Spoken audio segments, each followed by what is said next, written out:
Stress tests can be confusing, but the main reason why we're doing a stress test is to see if we can simulate your chest pain. You come into the doctor saying, hey, I have chest pain. When I exert myself, I have chest pain. So we try to make you exert yourself and see if we can simulate that exact chest pain that you're describing. And we have you hooked up to the EKG monitor to see if your EKG changes.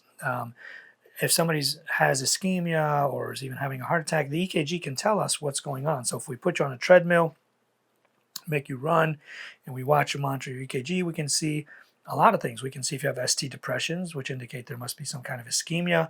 If you have a lot of PVCs or you go into all these different rhythms, that can mean you have ischemia or a blocked artery. There's a lot of things we look for. So there's multiple different ways of doing a stress test. The easiest, simplest ways, we just put you on a treadmill, connect you to the EKG, and have you follow something called the Bruce protocol. You start out at a very small angle, slow speed, barely walking. Every 3 minutes, the angle goes up and it gets steeper and steeper, and then the speed goes up as well. The stress test is designed to kind of, even very well-conditioned athletes will quit somewhere between 10 and 15 minutes. It gets harder and harder and harder every 3 minutes, so that by the 10th minute, your heart rate is high enough. We want to get your heart rate up to at least 85% of your age predicted maximum. And your age predicted maximum is 220 minus your age. So if you're 20 years old, your age predicted maximum is 200. If you're 40, it's 180. We want to get to 85% of that so that it's a good test. Because studies have found that if you don't reach that heart rate, the test is not really sensitive or specific enough, and the positive predictive value or negative predictive value of it is not very good. So we definitely want to get your heart rate up enough that the test is a good test. That's the basic treadmill EKG stress test, where you just walk on the treadmill, maybe even jog if you make it past 9 minutes. Unless you have really long legs, you won't have to jog. But if you get past 12 minutes, you'll probably be jogging. We want to get most people to quit somewhere between 10 and 15 minutes. Otherwise, we'll be there all day. The protocol is designed to kind of get people in and out, stress them pretty good, and get them out. That's the most basic stress test, is just you walking on a treadmill. Of course, there's fancier stress tests. Now we get into imaging.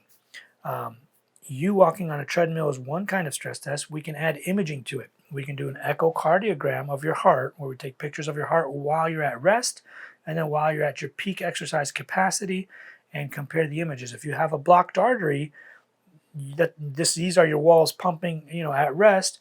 If you have a blocked artery and we stress you and the blockage is enough, this wall is not going to move anymore. You see only this one moving, or this one's a little slower than it was at rest, or you see some differences.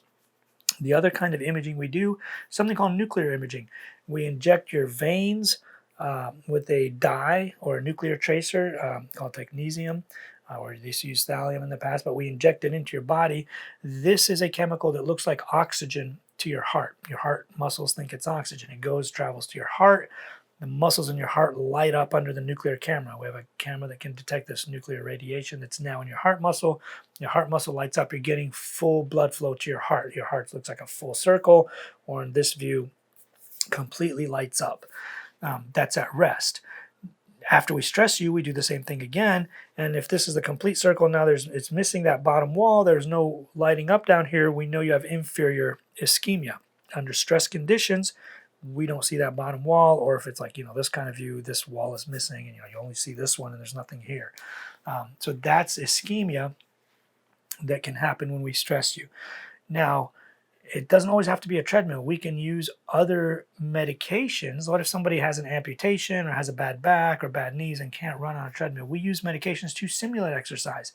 The most commonly used one is called regadenosine or Lexiscan. We used to use Persantine and other medications like that dilate out your coronary arteries. The reason we want to dilate your coronaries is because it simulates exercise. When you're exercising real hard, your coronaries dilate. If you have a main branch coming down and two side branches, if this one is blocked at rest, both of them are getting good blood flow. Both sides of that, both walls of that heart light up. There's a little blockage, you remember. Once we stress you or exercise you, they dilate out. This one's already maximally dilated because there's already blockage there. This one dilates out more, steals blood from the other side. This wall becomes dim. This one lights up the same. It still lights up because it dilated out and sucked blood or stole blood or coronary steal from the other side. This side won't light up. So we can do that with the Lexiscan, which is regadenosine. We can do that with Persantine.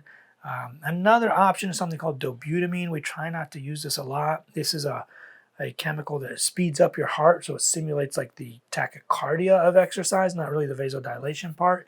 It speeds up your heart, but the problem with Dobutamine is that it can cause um, a lot of PVCs or VTAC, non-sustained VTAC, or even VTAC in and of itself. So we try to use the least amount doses possible. We only do that if we absolutely have to. We try not to order Dobutamine stress tests if we don't have to. You can also do a Dobutamine echo if a patient can't get regadenoson or Lexiscan because they have really bad COPD and they're wheezing. That would be like the only scenario. You could use Dobutamine, or you could bring them back on a different day when they're not wheezing and their COPD or asthma is under control. Dobutamine can be used where we speed up your heart and watch it with the echocardiogram and see if the walls are still moving. Heart's pumping normal at rest. We speed it up, it gets tachycardic. There's not enough blood flow. There's not enough oxygen supply and demand mismatch here. This wall's still moving. This one's like weaker or not really moving as much. So those are kind of the different kinds of stress tests that we can do. Basically, we're trying to see if we can elicit the chest pain. Sometimes patients ask me, well, are you trying to give me a heart attack? No, I mean, maybe, but we're trying to basically see if we can cause or reproduce that chest pain that you're saying that you have, and to see if it's actually coming from your heart, because we can't reproduce it and the imaging all looks normal and your EKGs look normal, then clearly whatever was causing your chest pain is not from your heart. Now, there is a small chance of false negatives where, even if the stress test is completely normal, there are some people that still have coronary artery disease. The biggest one with that is with the nuclear imaging, is if somebody has balanced disease. If they have 3-vessel disease, like they have an mid-RCA, proximal LAD, and a proximal circ that are all blocked, that the heart will be dim. It'll look dim under rest and stress. It'll look equally dim. So you won't see that there's this wall is missing or this wall is not lighting up. You won't see that. So that's the one scenario. But you'll see other things. You'll see like the walls aren't really moving under stress. Their ejection fraction is really low. They'll have other things usually that can give you clues. So if you like this video, here's a whole bunch more for you to watch.